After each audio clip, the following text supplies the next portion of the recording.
Hello everyone, in this video I'm going to be showing you how to use the move trigger in Geometry Dash. I'm not going to keep you waiting any longer, so let's just hop right into our level. Okay, so in the last few episodes, we figured out how to use the start position trigger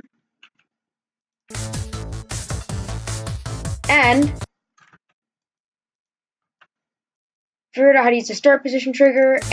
the color trigger. But oh no, this wall is blocking our path. Well, have no fear, because the move trigger is here.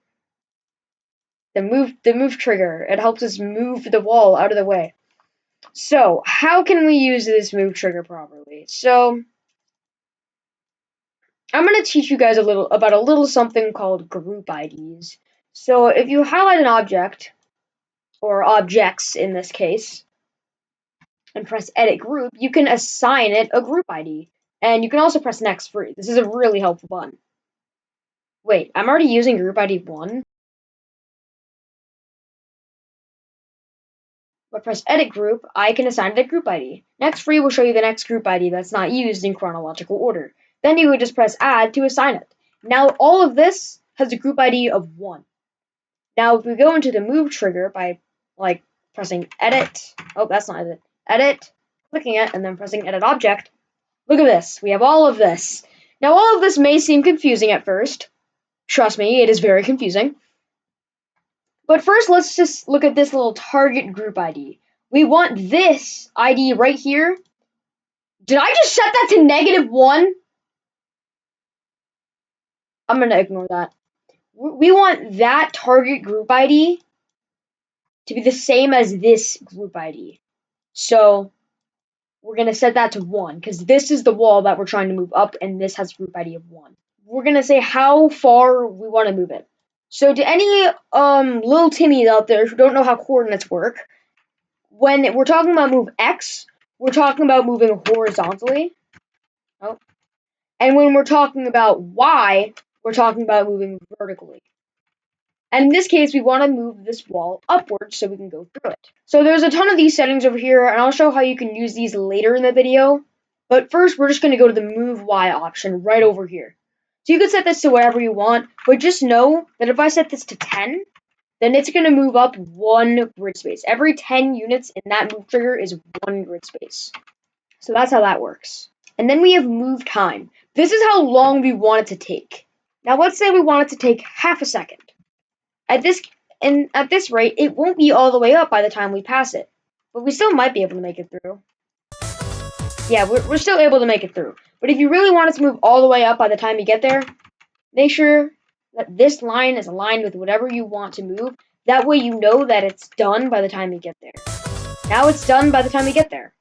Now, I'm going to show you everything else in this wonderful trigger. Now, move X just moves it along the X-axis. See, it moves horizontally a bit there. If I stop the game, goes back to where it was. Moves a bit horizontally there.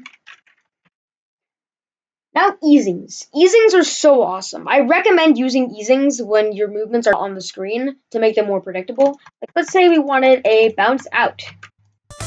There we go. Now it bounces out, and it looks really cool. I think I'm actually going to keep that there. And I recommend you try all the other easings too. So, yeah. Now, for all of these, I'm going to have a separate move trigger that I'm going to show you.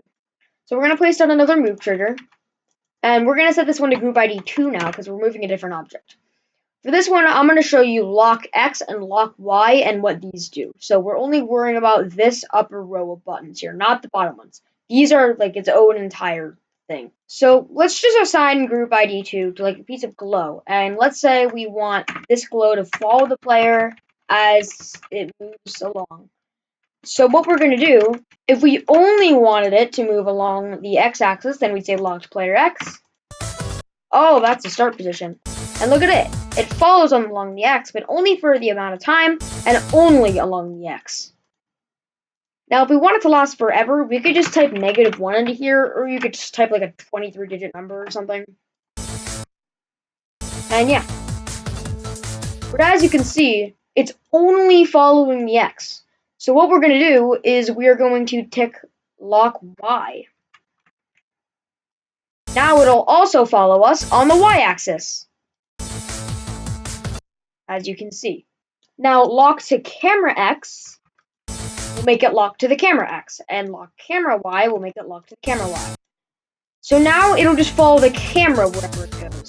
See, it's not following the player, but it very much is following the camera. So that's what those settings do. Small step basically just makes it so then these are 15 to move one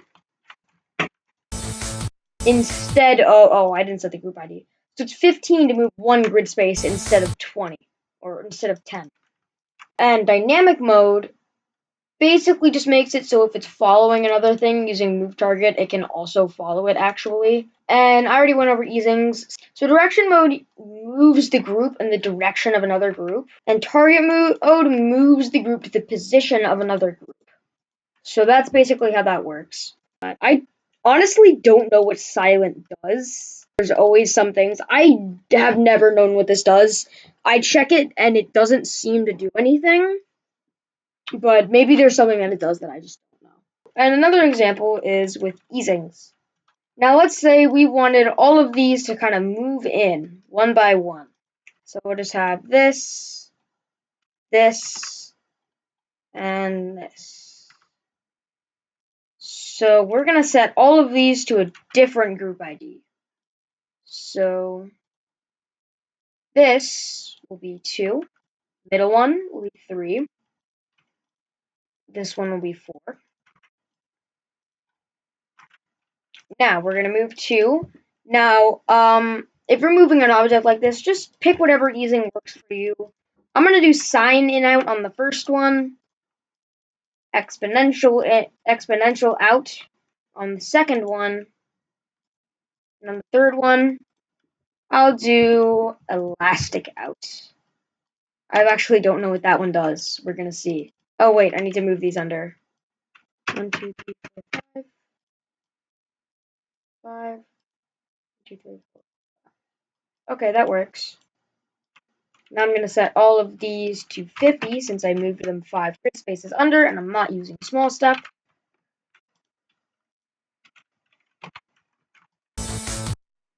Let's see how it works. And they all move in a different way, which is pretty cool. Anyway, that was just a short tutorial on how to use the move trigger. Jeez, I've been recording for 13 minutes.